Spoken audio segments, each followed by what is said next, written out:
Hi, everybody. Hello, and thank you for joining us for today's virtual education program at Cancer Support Community South Bay. I'm Rebecca, the program manager, and I welcome you to this workshop titled The Best and Worst Ways to Take a Break to Cope with Stress. Before we begin, if this is your first time joining us, CSC South Bay's mission is to uplift and strengthen people impacted by cancer by providing support, fostering compassionate communities, and breaking down barriers to care. Our vision is that everyone impacted by cancer receives the support they want and need throughout their experience. We serve the South Bay, Long Beach, and Orange County area all at no cost. Our program includes support groups, networking groups, healthy lifestyle classes, social activities, and educational programs like this workshop. Educational programs are open to all. If you'd like to hear more about our services or join a community, please visit our website at cscsouthbay.org. Before I introduce today's speaker, we ask you to keep your microphone muted to eliminate any distracting background noise. Please feel free to enter any questions into the chat function found at the bottom of the Zoom window, and we'll periodically check in with Dr. Waugh. Without further ado, I'll introduce our workshop speaker. Dr. Christian Waugh is a professor of psychology at Wake Forest University. He has published over 70 scientific articles on emotions and stress. His work is supported by grants from the National Institutes of Health and National Science Foundation and featured in popular media outlets like the New York Times and Washington Post. You can find more information about him on christian-waugh.com. Thank you so much, Dr. Waugh, for being here with us today. Sure. Thanks for having me. How's everybody doing? I really appreciate being invited to speak to y'all about coping, right? Especially coping with stress. My degree is in social psychology, and I do a little neuroscience as well. So I don't actually have a specialty in cancer. Although what you'll see here is that A, I've been personally touched by it, and B, we have done a study or two related to it. So there's a little bit of a connection there. So I hope you enjoy this. All right, let's get started. And if you have a question, put it in the chat, and feel free to interrupt me, and we'll get going. All right, so this may surprise you, but we're stressed. Okay, this is like I'm going to get over the obvious stuff first, right? So this is how stressed people have been over the last 3 decades, and you can see it's rising. And there's lots of reasons why. I don't really want to get into the why of it, but just to note that yes, this is a problem. This is something that we have to deal with, and it's a particular problem, as you can imagine, for people with cancer and those helping those people with cancer, right? So we see a lot of uncertainty and fear at the diagnosis, right? You don't know what's going to happen next. There's also the fatigue and the grind of treatment for weeks or months or even years. There's also really deep stuff like challenging meaning, right? So why me, right? Why did this happen to me, or why did this happen to my loved one? And who am I now as this person who is a survivor?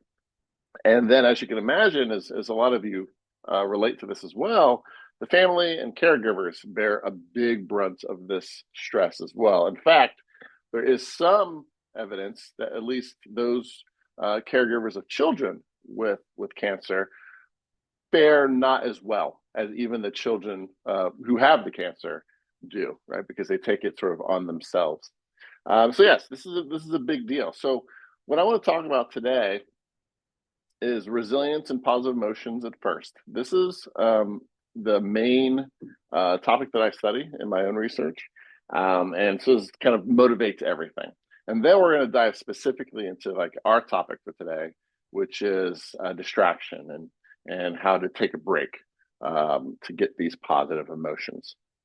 All right, so let's talk first about like kind of our goal, right? Our goal is to be resilient with stress, and resilience is a metallurgy term actually originally, talking about how some sort of piece of metal can withstand stress and not bend or break, or not break at least, right? Bend to it a little bit, but maintain its shape, right? So you can think of the epées and fencing swords. You can think of Springs, for example. I like to think of flowers, growing in the most crazy and harsh of places as sort of metaphors or examples of resilience. And of course, we use this for our own lives, right? Our ability to take on stress and kind of bounce back from it.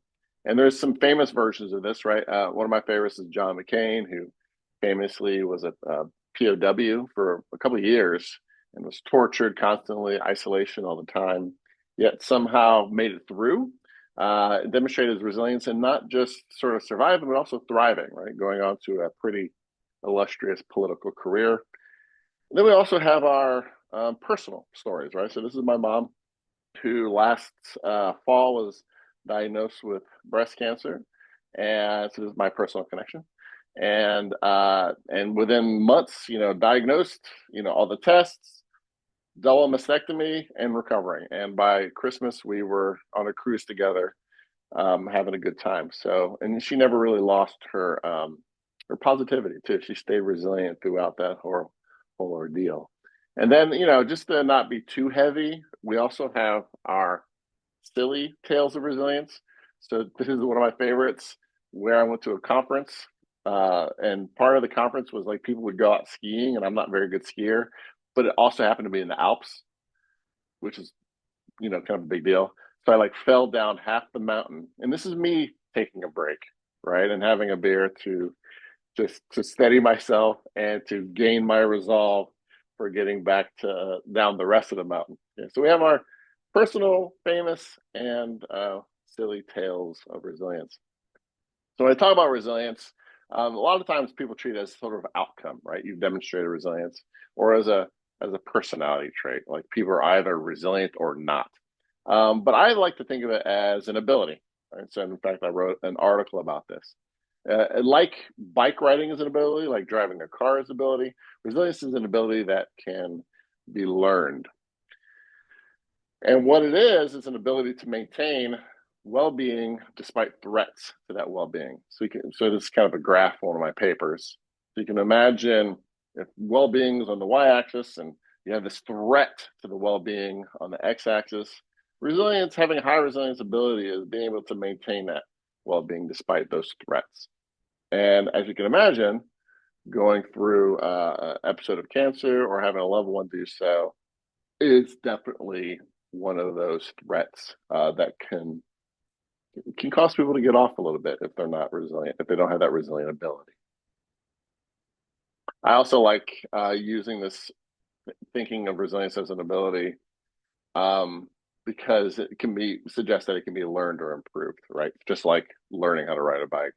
And I wrote an article about this, talking about how even people who have perhaps demonstrated a lack of that resilience ability because they've become depressed after a stressor can learn it to keep that depression at bay.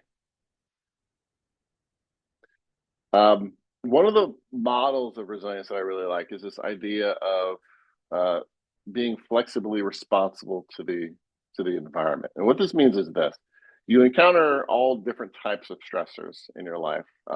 Even within cancer, for example, you may encounter the uncertainty of a diagnosis, but you also encounter the day in and day out of treatment, right?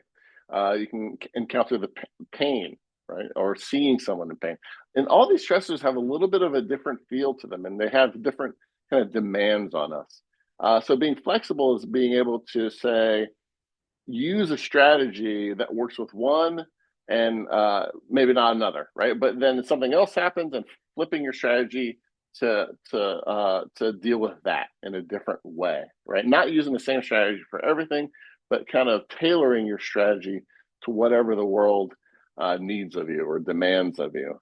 So it's a really nice way of thinking about, instead of just having one thing and doing one thing at all times, flexibly adapting to the different demands. Um, so that's what coping flexibility is. So now I want to actually use this as a foray into why I study positive emotions. Because I was interested in this idea of flexibility, and I did a very, very simple study on it where I brought people in and I just showed them emotional pictures, just one after the other. Some were positive, some were negative.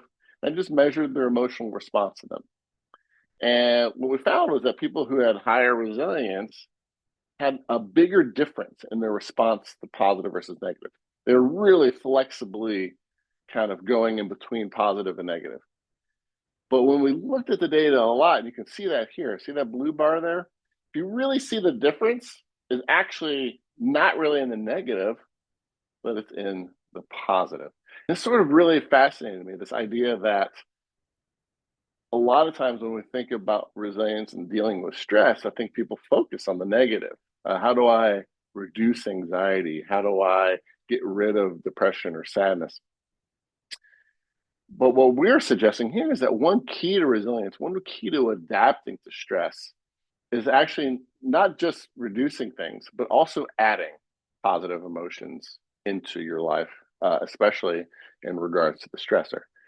So just some other examples of the power of positive emotions that we've that I love these examples of these studies. These are some of my favorite.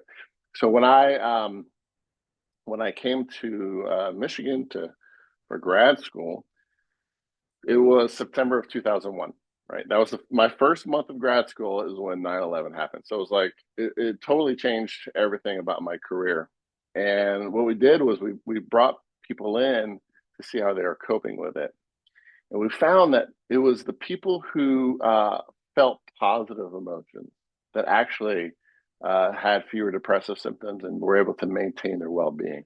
And actually, negative emotions didn't have anything to do with it. Everybody felt negative, right? Everybody felt grief and sadness and anger, but some also felt positive emotions like compassion and gratitude, even, and feelings of closeness with others.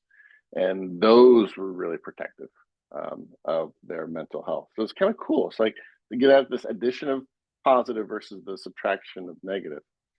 Another cool study, they interviewed widows, recent widows, so like in the last couple of months, and looked at and had them talk about their husband and just looked at their face. And they coded how often they smiled. That's it. And those who smiled more did better, right? They just were coping better with the loss of their husband. Not the ones who felt less sad, because everybody felt sad, right? But it was the addition of the positivity of the laughter and the humor that helped the widows cope. And again, one of my favorite all time studies is they brought in people and they gave them a rhinovirus, right? They actually made them like give them a virus, right? For real. Like, and then they quarantined them and they measured how many symptoms they got. And it's cool about the study is they measured subjective symptoms, like how sick do you feel, but they also measured objective symptoms by measuring how much snot they had. Right? This is one of my favorite studies is because snot is a dependent variable. What they found was that it was the positive people who felt less symptoms and actually objectively had less symptoms. And that's what's fascinating about this. They literally had less snot. And it wasn't negativity, it was positivity. So, and I want to stop here and just say, I'm not saying that negative emotions don't matter. They clearly do. We have to deal with them. But what I'm trying to introduce you to is the idea that positive emotions are a real big deal when we're talking about resilience and mental health and well-being. And they're just not as talked about a lot in a lot of these studies. So making sure that you get that. All right. So this is the foundation of much of my work, positive emotions and resilience. And the specific thing I want to talk to you today is really like this this disengagement side. So if you can imagine, we talk about how we cope with positive emotions. We can do them one of two ways, right? And this is sort of a simple differentiation here. One is we can use positive emotions when engaging with the stressor. This is a lot of my work too. So, for example, we talk a lot about positive reappraisal or positive reframing. How do I take this event that's happening that feels pretty negative and see the silver lining, see the benefit of it, or at least see it in a way that doesn't seem as bad as it could be. That's engaging with the stressor, sort of trying to change thoughts about the stressor. We can find comfort in others, right? There's a lot of social support literature, obviously, out there that's really, really important for coping with stressors like cancer. Finding humor is a big one as well, because humor works a little bit like this first one, where it really allows you to put a different spin on the stressor that you're undergoing in a way that kind of broadens your perspective of it, and it also makes you feel safe when before you might have felt threat. Um, Done a lot of work in these, but that's not what we're going to talk about today. I'm happy to answer questions about that afterwards if you'd like. These strategies are very effective, right? So if you go to any psychologist and you say, "Hey, I'm coping with this stressful experience by engaging with the stressor and thoughts about the stressor," they're going to be like, "Cool, good job, you're doing a great job." Things get tricky though when you're talking about disengagement from the stressor. So what this means is how I'm coping with the stressor is by actually walking away from it or not thinking about it. Now we get into a little bit of murky territory. Now we're talking about two sort of main strategies, which we're going to talk a lot about today. Avoidance, which is kind of avoiding the stressor, and distraction. We'll talk more about that in the next slide. And the question is, are these effective? Can you use these to also cope with stressors in an effective way? And the answer is yes, but it depends, right? And that's, I want to leave you sort of hanging there for a second as we go through some of our studies. Now, I say the answer is yes. But if you look at the literature, right, if you look at all of science and you go to a clinical psychologist and you say, "Hey, I would like to cope with the stressor by like not thinking about it for a while," you'd be amazed at how they'll look at you and go, "Whoa, no, that's not a good idea. You should really engage with it and process it and stuff like that." Okay. And in fact, when I was looking up examples of this, uh, on the very first page, I found something from right. This is from the cancer support community, not the South Bay, but another version. And they had a whole article, and they divided coping into good ways and bad ways. And the good way was active, like I just said, engaging with the stressor. And if you use avoidance, that's the bad way, right? So even on your own website, there's a suggestion that you shouldn't you shouldn't walk away from your stressor as a way to cope. And what I'm going to try to make the case to you today is that there's two very I shouldn't say very, fairly distinct ways of walking away and taking a break. And that matters for how well you end up doing. All right. So here are the two ways: avoidance and distraction. What's the difference? So in avoidance, what we're really doing is we're trying to avoid the stressor. We're trying to avoid thoughts about the stressor.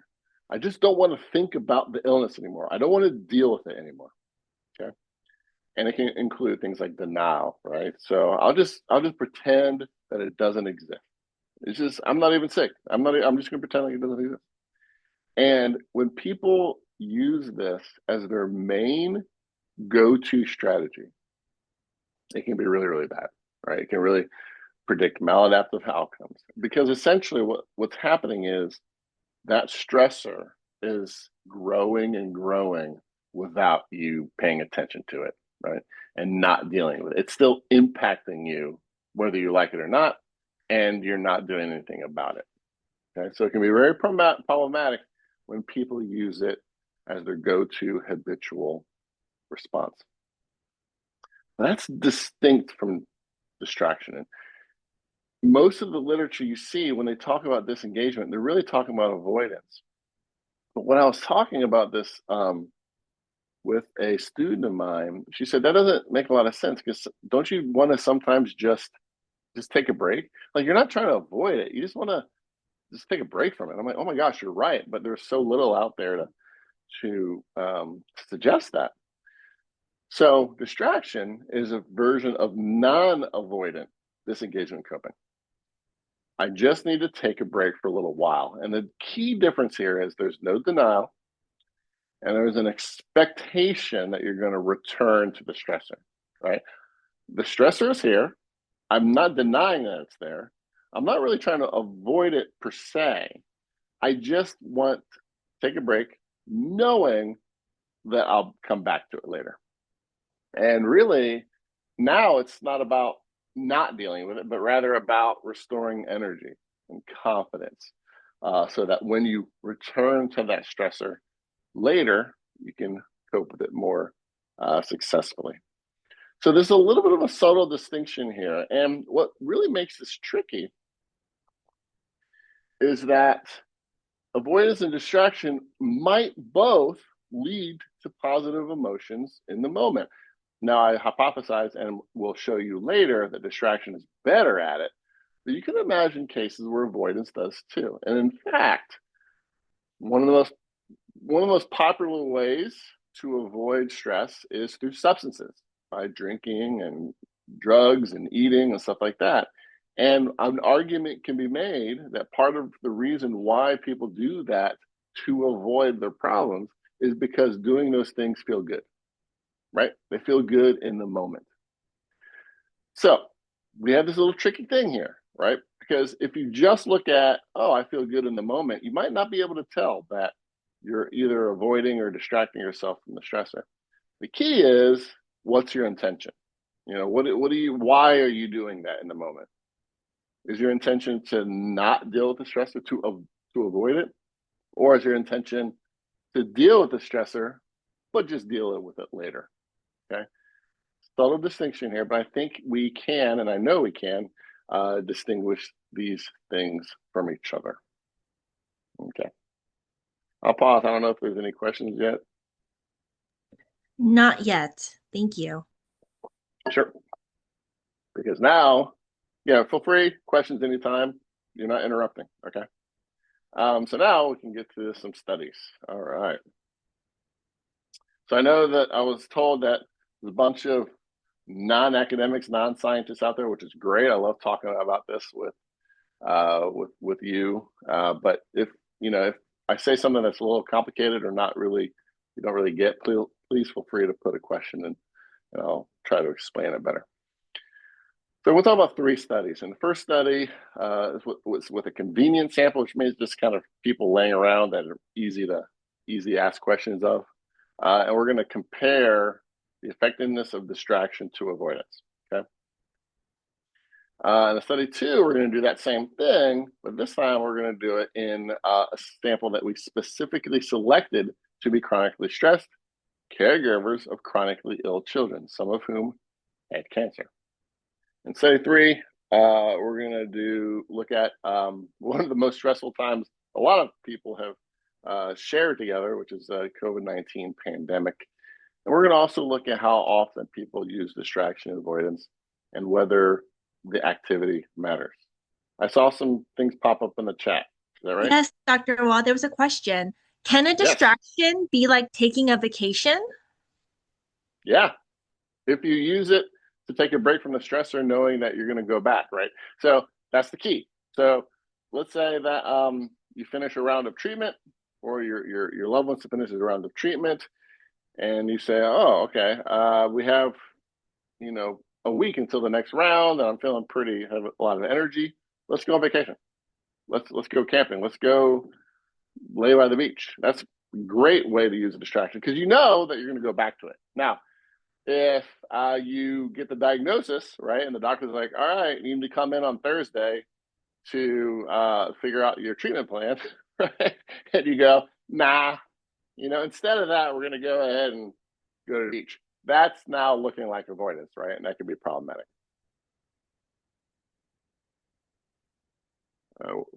Let's see. Is there anything else? Okay, that was the only question. All right, let's go into some studies.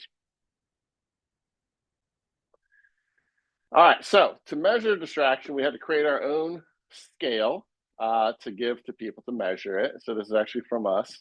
I just want you to see it so you can kind of see what I'm talking about when I talk about what we talk about when we're talking about distraction. So first of all, we divide it into 2 types: positive distraction and neutral distraction. And you'll see positive is distracting yourself with a positive emotion activity, whereas neutral distraction is more like with like chores or duties. Okay, because we wanted to tease apart the distraction part and then the possible additional benefit of feeling positive emotions when you're distracting yourself.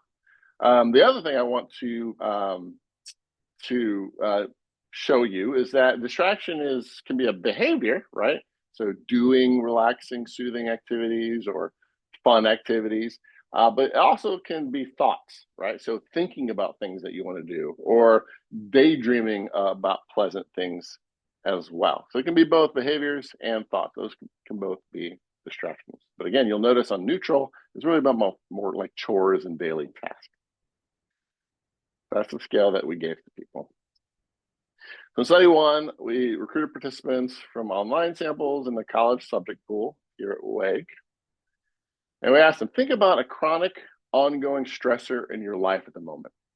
And that was the sort of the phrase there. Now, what I want you to know is that we picked this very specifically. Notice I used the word chronic. Why? Well, now we're going to take a little bit of a side break here. Chronic and acute stress are different from each other. Okay. Chronic stress is ongoing. There's multiple causes of it. It can be like circumstantial, like things happening to you over a long period of time. Cancer, illness, chronic illness, those count as chronic stressors.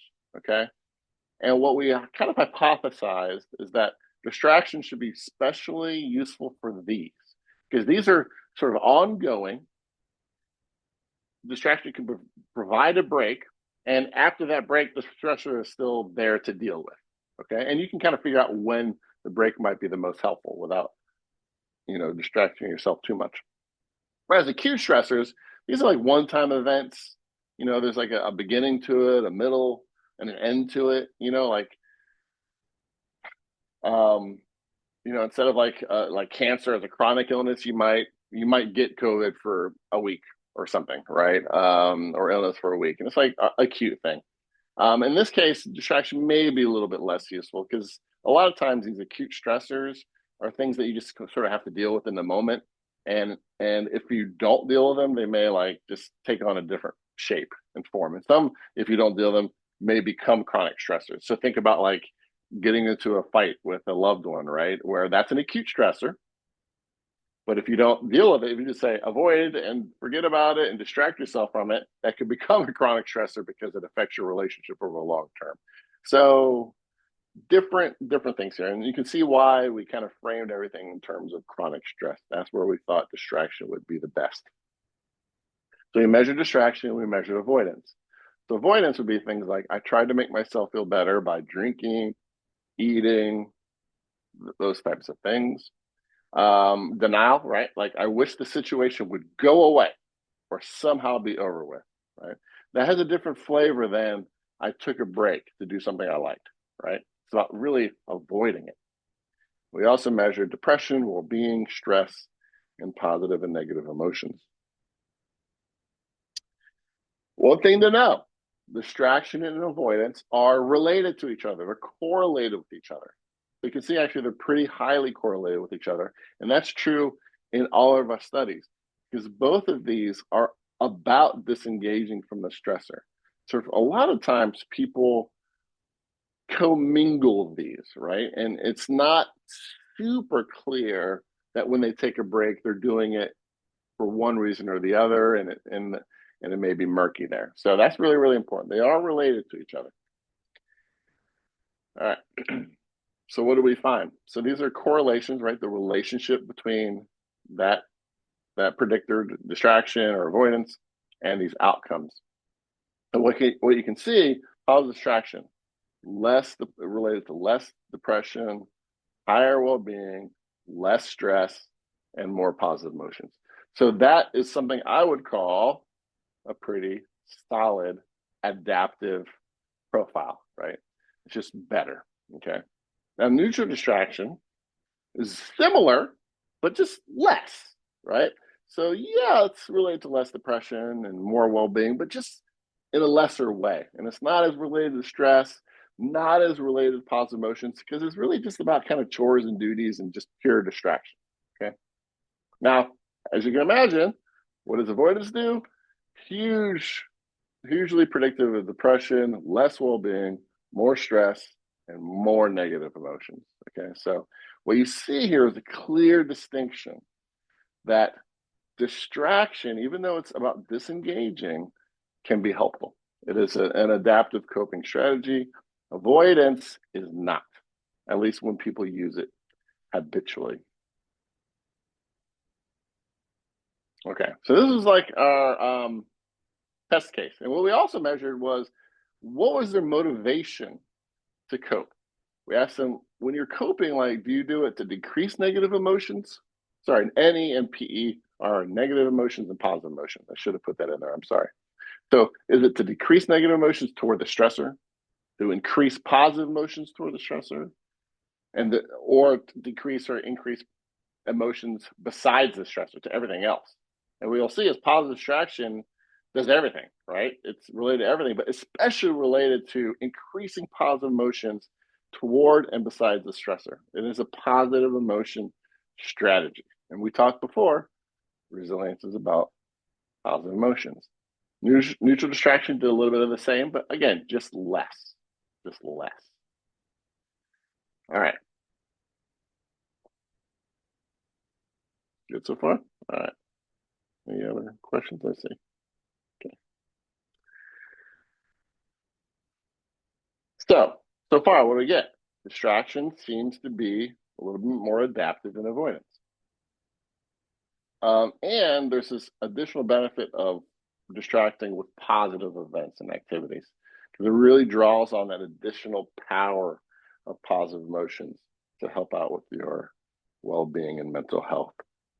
Now, one issue is that this is a convenient sample, right? So it's like, okay, these are students and, how stressed are they, and just random people online. So what we did next is we tested in that sample selected for their chronic stress and happens to be related to y'all. In this study, we recruited online participants who were primary caregivers of a child with a chronic illness. And this was because one of my students of mine, her sister had cancer or brain tumor when she was younger, when they were younger. And so she saw all the stuff that her parents went through and taking care of her. So we're like, let's look at the caregivers. And when we looked at the caregivers, we saw something very interesting, right? So just for example, like the chronic illnesses, we got asthma, cancer, diabetes, epilepsy, etc. And we saw in these caregivers where 43% of them, almost half of them, met minimal criteria for being at risk for depression. And this is what you see when you look at the literature, that caregivers are having a tough time. They have a tough time because all the attention is on the patient, on the person with cancer, and very little of it is ever on the caregiver themselves. But luckily that's changing, and there's just more research out there now on caregivers. So this is a caregiver study. We asked them, think about the stress that you experience when caring for your child. And then we measured all the same things as that last study.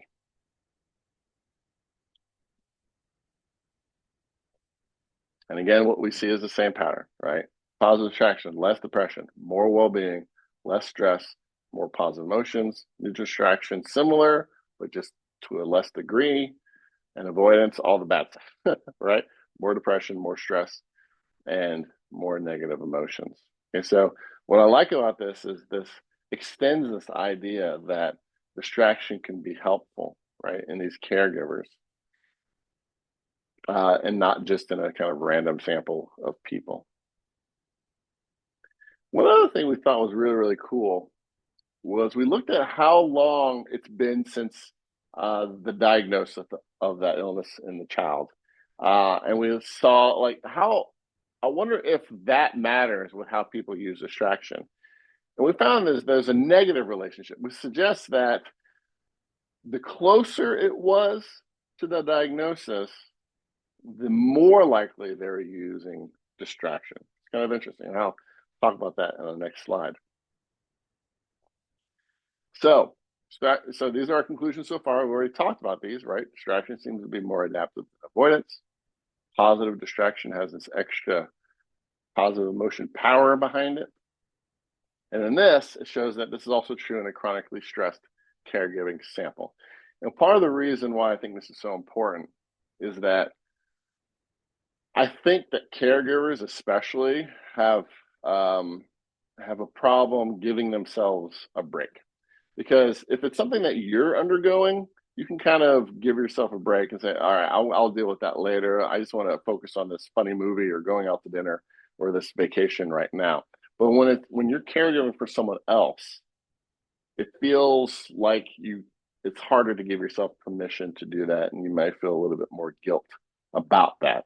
And that's why I like telling people these results, because as you can imagine, if people are using positive distraction and they're feeling less depressed and more well-being and more positive emotions, then that means they're better equipped at caregiving. Okay, they're just better equipped at caregiving. So it'll have this sort of downstream effect on their children or whomever they're caregiving for, and I think that's kind of a cool story. And this is kind of a weird thing that we saw where it seems to be used earlier in chronic stressors. I thought was interesting. And I think what's happening here is when you're new to this chronic stressor, when it is the first week of treatment or the second week of treatment, or you're waiting for the results or whatever, this is really when things are most intense and you're figuring out how to deal with it like at like the highest level, right? And I think taking a moment out, right, taking a break, can be really, really beneficial at that time, because it gives you a chance to not feel as overwhelmed. And if you start feeling overwhelmed at the beginning of these things, then things may start snowballing down the road, right? Where now you're not coping in week one very well, which affects week 2 and 3 and 4. So I thought this is cool. And then maybe, months in, right, after taking care of your child, you sort of learned other strategies. So it's not as overwhelming and you don't have to feel like you have to take breaks all the time from it. I think that might be what's happening here. And in fact, there is some evidence that when people face really intense stressors, they tend to prefer distraction than other sorts of engagement, because it gives them a chance to step back and not be as overwhelmed. I thought that was kind of interesting. All right, so here's some remaining questions. Do people actually do this on a daily basis? Because basically, I'm saying in this scale, I'm like, hey, do you tend to do this in your life, right? And they can say yeah or no, but like, let's actually measure it on a daily basis. And really critically, does it matter how they distract themselves? Does that type of activity matter? So luckily for us, there was a huge global pandemic that gave us a great opportunity to study these questions. Of course, I'm being sarcastic, but that's what we did. And we examined these during the early days of that all-time chronic stressor.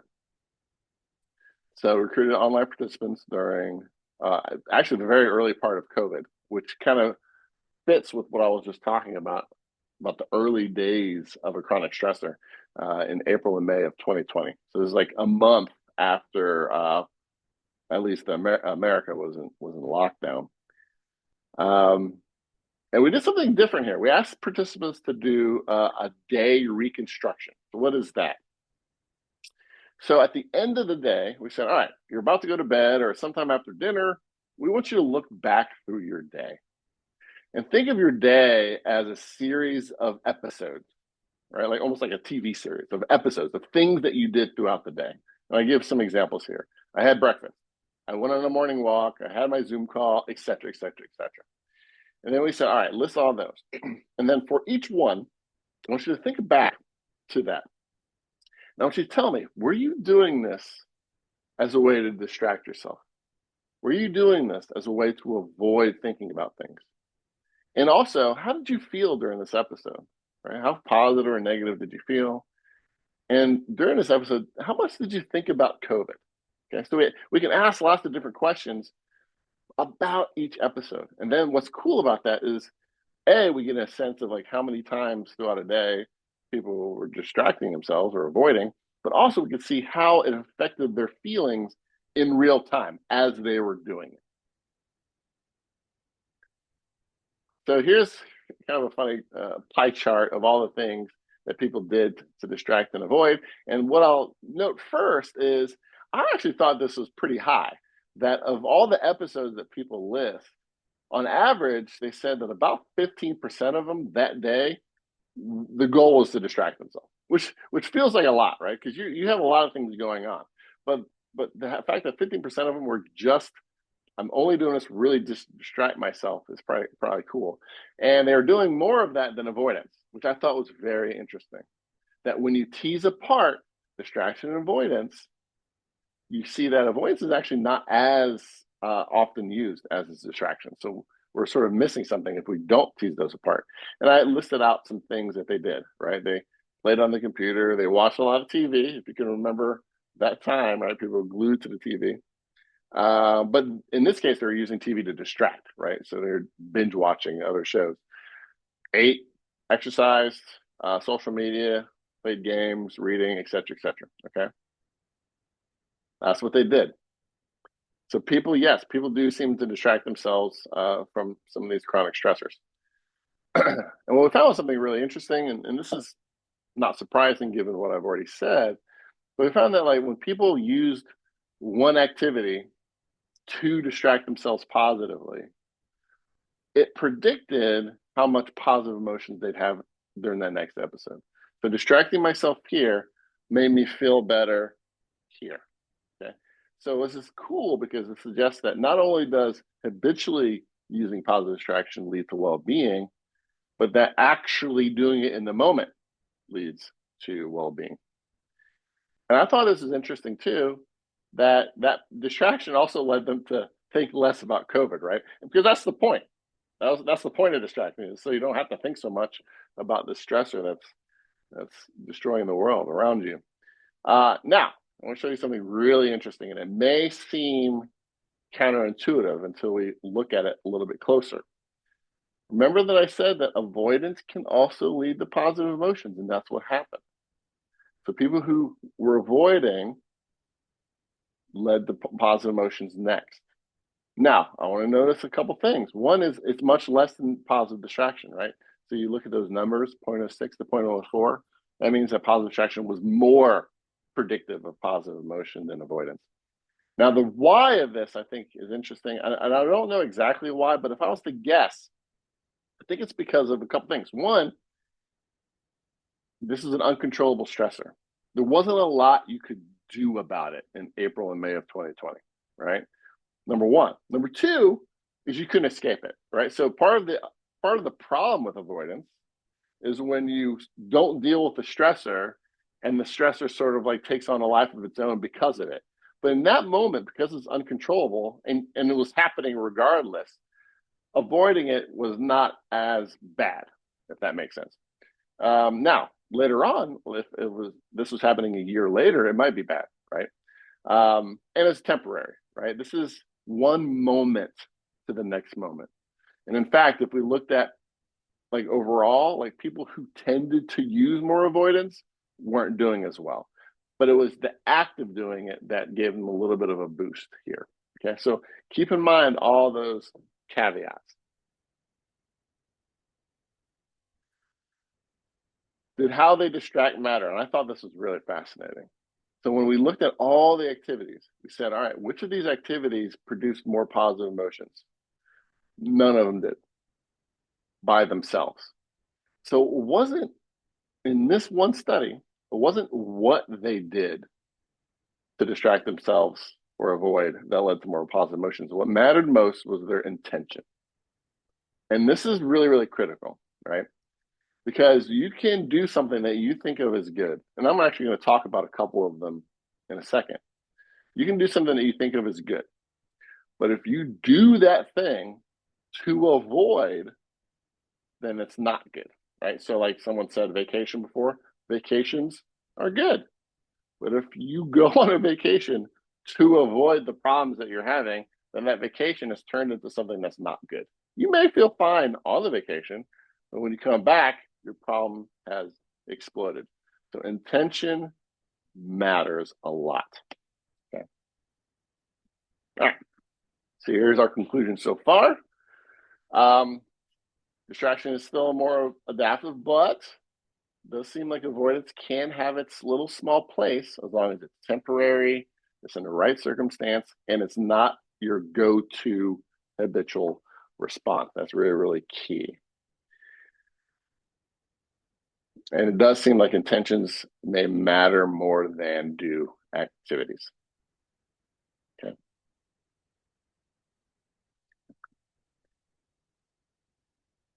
But a big but here.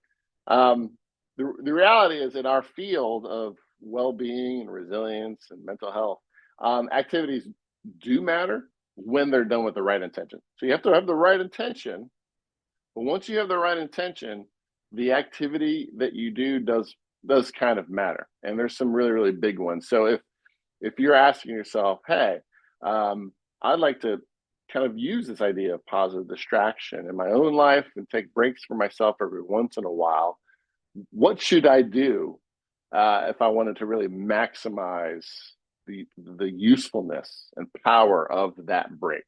There's lots of things you could do.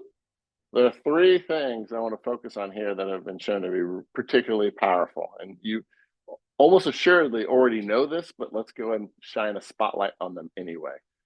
One is nature, being in nature. Consistently being out in nature for most people has this beneficial response on their positive emotions, on their stress, and their well-being. And part of the reason why is this cool hypothesis called the biophilia hypothesis, which is the idea that throughout our evolutionary history, nature was where we got our resources. If we wanted to eat, we'd find it in nature. If we wanted to drink, nature. If we wanted to socialize, nature. Build a shelter, nature. So our brain has this built-in affinity for being out in nature, and that's what the studies show. And what another really cool thing that's related to this is brand new study showing that plants, when you're out in nature, plants emit these organic compounds that when you breathe them in can actually regulate your immune system. Brand new, hot off the press, super cool physiology stuff. But there's really nothing more to be said, which is get out in nature, have nature in your office, have nature in your town. Raw nature is the best when you're out there in the woods. So nature is a great way to distract yourself. Another really good way, exercise. Okay. Now, you already know about exercise, but so I like to throw in like kind of cool little nuggets that you may not know. When you exercise, it activates something called BDNF. BDNF is brain-derived neurotrophic factor. I should have written that down here somewhere. I'm sorry. Brain-derived neurotrophic factor. This is something in your brain, it's chemical in your brain that leads to neurogenesis, basically giving birth to new neurons, and increases something called synaptic plasticity, the ability for your brain to form new neurons and connections, which leads to improved memory and cognition. This exercise is not just about your heart, it's also about your brain, and it leads to better self-esteem, mood, and stress regulation because of these plastic changes, as well as giving your brain a sense that you're fit and able and capable of doing things in your life. Now, this becomes a little bit tricky with, being a cancer patient, as you can imagine. But the philosophy is sort of the same for whatever you do, right? Which is exercising either your body or your mind, depending on what you're able to do, can be really, really beneficial when taking a break. But if you're a caregiver, do this for sure. And this is something everybody can do. Socializing, right? This is a very, very powerful way to take a break. So yes, you can go out in nature by yourself. Yes, you can exercise by yourself. You can do puzzles by yourself. You can play video games by yourself. But study after study after study show that all that is better with someone else. All of that is, it's like I call it a force multiplier. Being with others is a force multiplier. It multiplies all the beneficial things you get from other activities. And you can do this with friends, right? Obviously, friends, you get a lot of benefit from sharing your positive experiences and negative experiences, um, building social connection with them, having someone to rely on, and also this really kind of cool connection between humor and comfort and safety.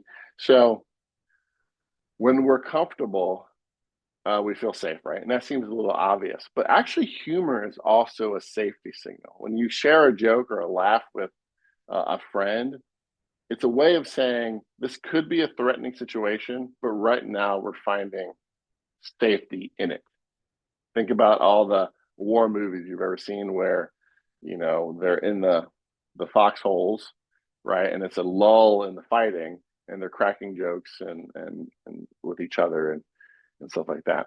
So it's humor in the safety, gives you a feeling of safety during threat. So it's a great way to take a break with others. And this is really, really cool. This also works with strangers. Okay. So they did a study showing that if they ask people to take the public transportation to the experimental site. Okay. And in one group, they asked them to talk to somebody on the public transportation. Just talk to anybody. What they found was that group, when they arrived at the experimental site, felt felt better. They felt more positive emotions than the other groups who didn't talk to anybody. And that's weird, right? Because you think, oh my gosh, that sounds horrible, talking to somebody on public transit. And I'm not saying do that necessarily, but the point here is that socializing with strangers, with people we don't know or barely know, has consistently shown these positive benefits because it's an opportunity to grow a social network, and it gives you that mood boost in the morning. So yes, with friends, but just if in case you don't have any friends around, do it with strangers. Okay. Every friend was once a stranger, right? And this works also for group settings, like especially for group support settings like you all are in right now, right? This is a group setting, or in-person group settings where you're talking about, cancer-related issues, right? Yes, talk about those cancer-related issues, but then go out and coffee and talk about sports or something else, right? A distraction, growing a social relationship can be beneficial. Okay, I am nearing the end of my time here, so let's just wrap up with sort of the take-home message. What do we need? What do we seem to know to be resilient and cope with these stressors that we're having to deal with?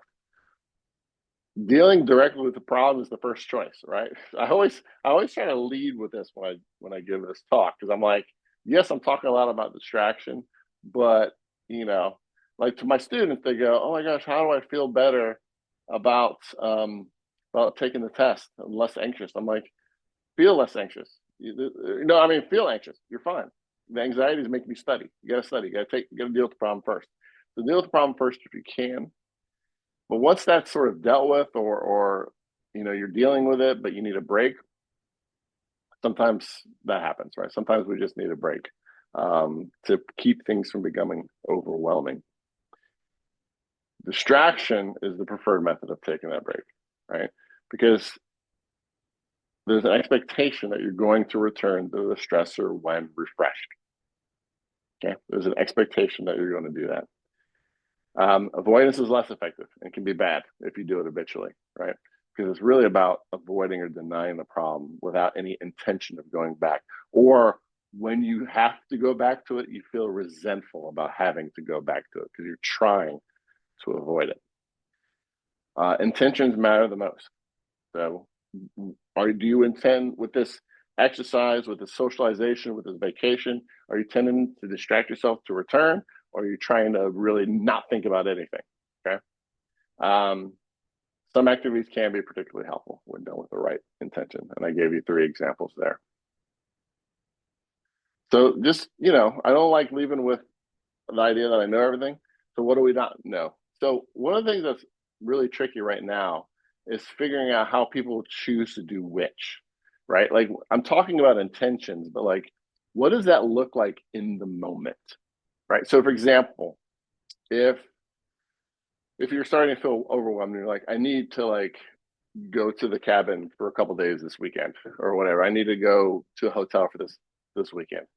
How do you know you're doing it to distract or to avoid, right? That may take a lot of sort of self-reflection, right, on your own intentions on what you know what you're doing, but it's not clear yet what it really looks like. And also, we need more evidence about like what are the best and worst stressors to distract from. I gave a hint about chronic stressors being better than acute stressors, but what does that mean, and is that true, and stuff like that. All right, that's what I've done. Just a real quick thanks to all of you for having me in my lab, and the collaborators on this project, and some funders from my university and NIMH. And one plug is I'm writing a book about all this and other topics related to positive emotions, stress regulation, and resilience. If that sounds interesting to you, I feel free to subscribe to my free Substack, kind of like a blog where I post about these topics several times a month and keep readers informed about my progress on the book and stuff like that. There's a QR code and there's a URL for that. Otherwise, that's what I have. And I think we have a couple of minutes for some questions now that Yes. I'm all done. Thank you so much for all this information and bringing that data. I think for some people, the numbers really do make a difference as to what works better or best. Yes. So, question. This is fascinating. I love seeing the hard data that proves how positive distractions helps drive less stress and more well-being. Loved hearing that nature is so important. Is there any data on being in actual nature versus seeing an artwork of nature? Oh, yeah, that's very interesting. So,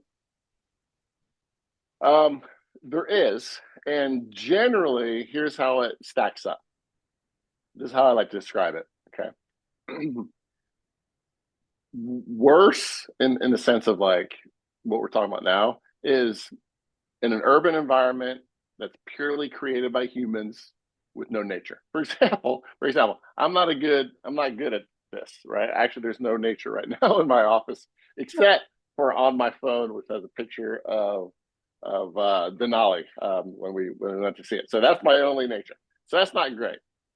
Better than that is depictions of nature are good too. Depictions of nature like art, big posters are good. Better than that is actual plants in your space. Better than that is going to an urban park, right? So like Central Park or whatever.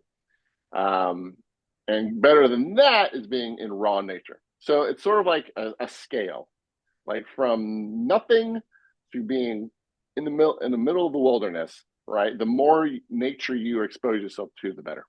That's what they've shown. That makes sense. And maybe some like YouTube videos or some audios on nature and closing your eyes for Totally. a little bit. Something is better than nothing, right? But if you have the choice and the ability, hmm get out there. Yeah. Beautiful. Yes, I like that. I didn't know about the BDNF, so that was very interesting as well for the exercise. If there Yeah. are any questions, feel free to put them into the chat, um, and I Yeah. can read About anything. out Anything I loud. talked about or anything related to resilience or emotions. That was really well presented. I understood all of it, so I'm so glad. Good. There's a question. What about the role of meditation? Okay. This is a good one. So meditation is good, right? So it's generally pretty good for those who get something out of it, right? So if you look at any like random study, um, any random series of studies, it'll generally show that meditation is actually pretty effective at increasing well-being and resilience and stuff like that.